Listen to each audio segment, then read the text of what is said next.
Welcome back to the show, everyone. Today, I can't stop raving about Victory Brinker.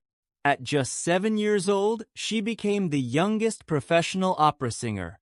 Can you imagine belting out high notes while most kids are trading Pokemon cards? It's wild, right? I caught her performance on that big TV talent show, and honestly, she could outsing half the adult opera scene. It's like she skipped the whole awkward phase and went straight to diva. Speaking of jaw-dropping voices, our listener Lucy had a quirky question. Why do whales sing? I mean, victory brings down the house, but whales bring down the ocean. Right?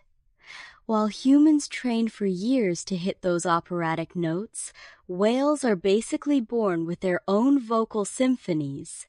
Their songs echo for miles underwater. Imagine your voice carrying from New York to Boston. That's a serious set of pipes.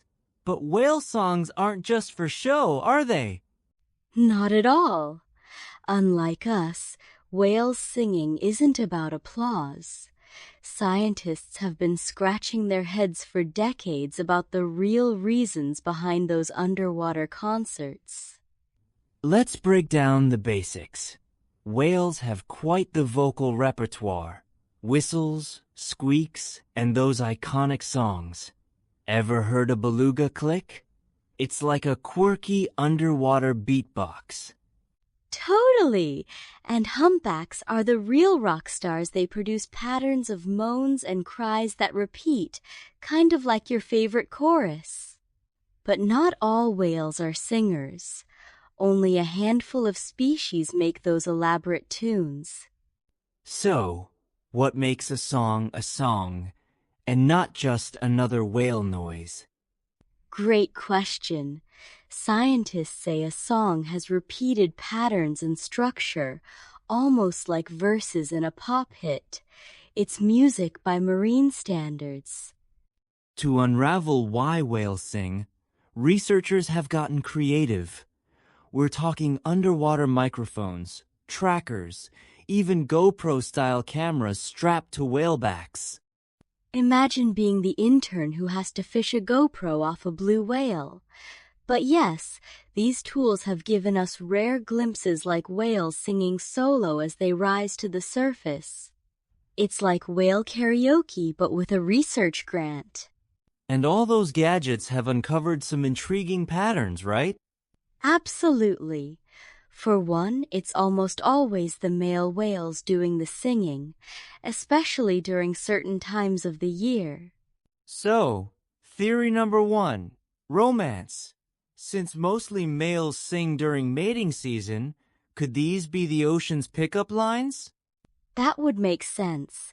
Whale songs travel hundreds of miles. The ultimate, hey, notice me. But here's the twist: female whales often ignore the crooners.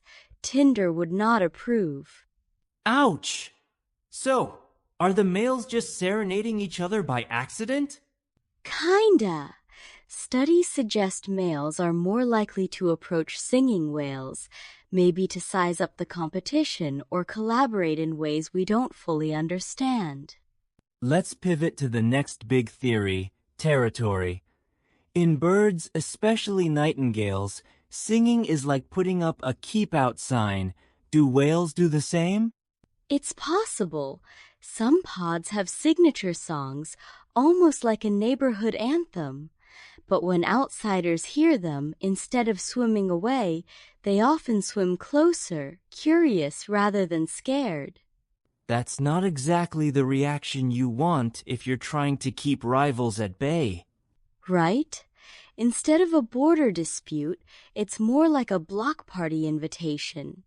So, the territory theory doesn't quite hold up underwater. Okay, so if it's not about love or turf wars, what else is left? Communication within pods is gaining traction. Each group has its own song, right? Exactly. Think of it as a family jingle. When whales migrate thousands of miles to feeding grounds, these songs help everyone keep track of each other like a really long-distance group chat. That's genius, especially in an endless blue ocean. I'd lose my keys, let alone my pod. No kidding. Their songs can travel so far that even a whale lagging behind can catch up just by tuning in. Still, whale songs remain one of nature's biggest enigmas. Some last for 30 minutes and change subtly over time like a remix album. Absolutely. Humpbacks in particular tweak their tunes every season. It's not just rote repetition, they're creative, almost like composers. Some scientists even compare it to jazz improvisation. So, do you think whales actually enjoy singing, or is it all practical? It could be a bit of both. There's no conclusive proof, but who wouldn't sing if you had lungs the size of a car and fans all across the ocean? Now, let's talk about the elephantor. Should I say, oil tanker in the room, ocean noise pollution. Human activity is drowning out whale songs.